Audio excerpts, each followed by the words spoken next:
안녕하세요. 대단히 반갑습니다. 슬픔에 관하여 몽테뉴, 손우성 옹김. 나는 이 감정에서 가장 면대된 자들의 축에 든다. 그리고 사람들은 마치 여기 정가를 매겨놓은 것처럼 특별한 기호를 가지고 이 심정을 존중하는 면이 있지만 나는 이것을 좋아하지도 존중하지도 않는다. 사람들은 이곳으로 예지, 도덕, 양심의 옷을 입힌다. 어리석고 망측스러운 장식이다. 이탈리아 사람들은 그럴듯하게 이 낱말이 괴악하다는 뜻을 붙였다. 왜냐하면 이 심정은 언제나 해롭고 언제나 철부지 같은 것이기 때문이다. 그리고 스토아파는 이것을 겁많고 비굴한 소질이라고 보며 그 파야 학자들에게 이 심정을 금하고 있다. 이런 이야기가 있다.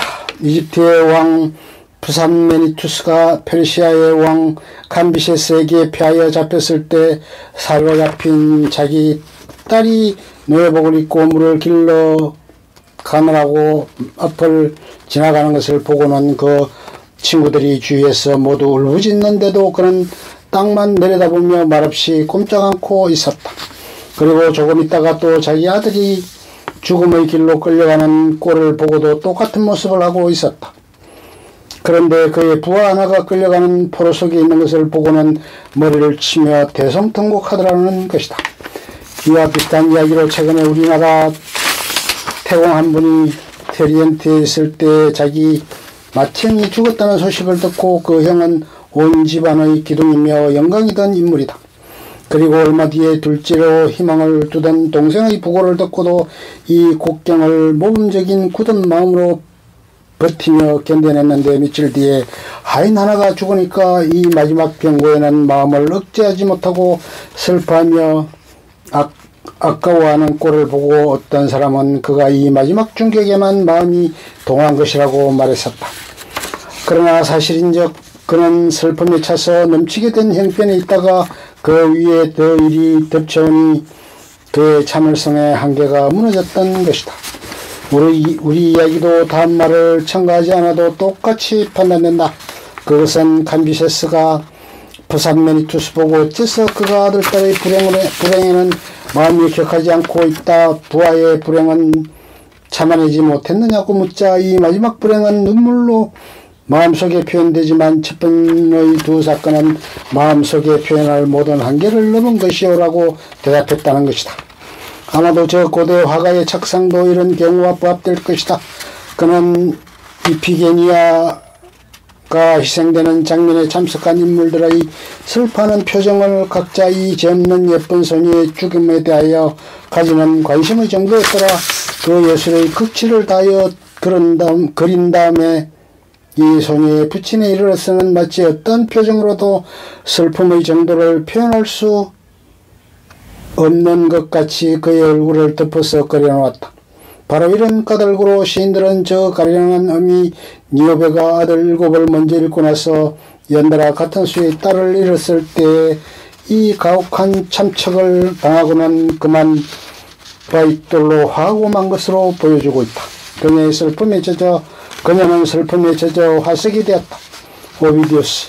이는 한 참변이 인간이 참아낼 수 있는 한도를 넘게 충격적일 때 우리가 겪는 저 멍청한 말문을 맡기고 기가 먹도록 넋을 잃은 심정을 묘사하는 것이다.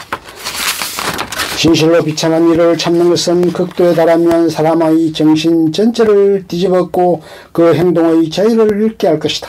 그것은 우리가 대단히 흔찮은 소식을 듣고 놀랐을 때 몸이 얽매여 얼어붙듯하며 모든 동작이 오그라붙었다가 눈물과 통곡으로 토해내면 설움이 한꺼번에 나와 얽매였던 마음도 풀리고 몸도 편해지는 시기다. 마침내 고통은 간신히 울음의 길을 터준다. 베리길루스. 페르디난토 왕이 다시 주위의 헝가리 왕 요한네스의 미망인과 싸울 때의 일이다. 독일 장수 라이샤크는 어느 기사의 시체를 가져오는 것을 보았다. 그 기사가 이 전투에서 지극히 용감하게 싸우는 것을 보았기 때문에 그는 심상하게 그의 죽음을 슬퍼하였다. 그런데 이 장군은 사람들과 함께 그가 누구인가 알아보고 싶은 마음에서 그의 갑옷과 투구를 벗겨보았더니 바로 자기 아들이었다. 모두가 이 광경에 울부짖었는데도 혼자만이 소리도 눈물도 없이 서서 눈 하나 까딱 않고 아들의 죽음을 응시하다가 끝내는 슬픔의 힘이 그의 정신을 굳혀서 그대로 빳빳이 죽어 땅에 쓰러지게 하였다. 얼마나 속이 타는지 말할 수 있는 자는 미지근하게 속 태우는 것이다. 페트라르카. 이는 견디지 못할 격정을 표현하고자 하는 에인드의 말이다. 가벼운 신세로다. 사랑은 내 감각마저 빼앗는도다. 그대를 한번 보자. 레스비아여, 나는 얼이 빠져 그대에게 할 말도 나오지 않는도다. 해가 굳어지고 미묘한 불길이 온몸에 퍼져 기가 울리고 눈이 멀어지기 때문이다. 카툴루스. 이와 같이 격렬하게 불타버리는 것 같은 정열의 발작에는 비탄이나 말을 늘어놓기가 적합하지 않은 것이다. 그런 때에는 마음은 심각한 생각으로 무거워지고 몸은 쥐어짜 사랑에 녹아버린다. 어떤 때는 그래서는 안 될 시각임에도 우발적인 무기력 상태가 생겨나며 극도에 달한 열기에 사로잡힌 애인들을 얼리어 재미를 보려는 좋은 계획을 허사가 되게 한다. 실컷 마음 놓고 맛보게 하는 정열은 범상한 정열에 지나지 않는다. 가부여운 심년은 요설이고 건신년은 망연자실케 한다. 세네카. 뜻밖의 기쁨이 불시에 닥쳐와도 똑같이 우리들을 놀라게 한다. 내가 가까이 하자 트로이 병사들이 사방에서 내게 섀도의 오물 보자. 그녀는 혼비백산 황천의 환상에 억눌린 듯 이 광경에 몸이 얼어붙고 채우는 그녀의 골격을 버리며 그녀는 실신하여 쓰러졌다가 얼마를 지난 뒤에야 겨우 말문을 열었다. 베르길리우스.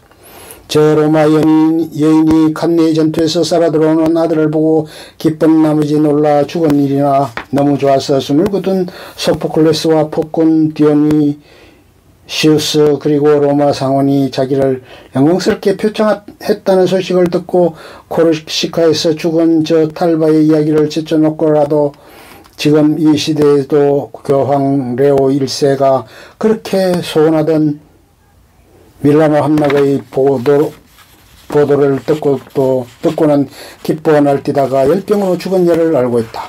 그리고 인간이 용렬하다 하는 두드러진 예로 변정법학자 디오도루스는 학교에서 그리고 민중들 앞에서 남이 내놓은 논법을 전개시키지 못했기 때문에 극도의 수치감에 사로잡혀 그 자리에서 죽어버린 일이 사람들에 의해 주목되고 있다. 나는 이런 맹렬한 격정에 사로잡히는 이런 일이 드물다. 나는 천성적으로 감수성이 둔하다. 그리고 날마다 사변으로 그적을 씌워 감수성을 무디게 만들고 있다. 끝.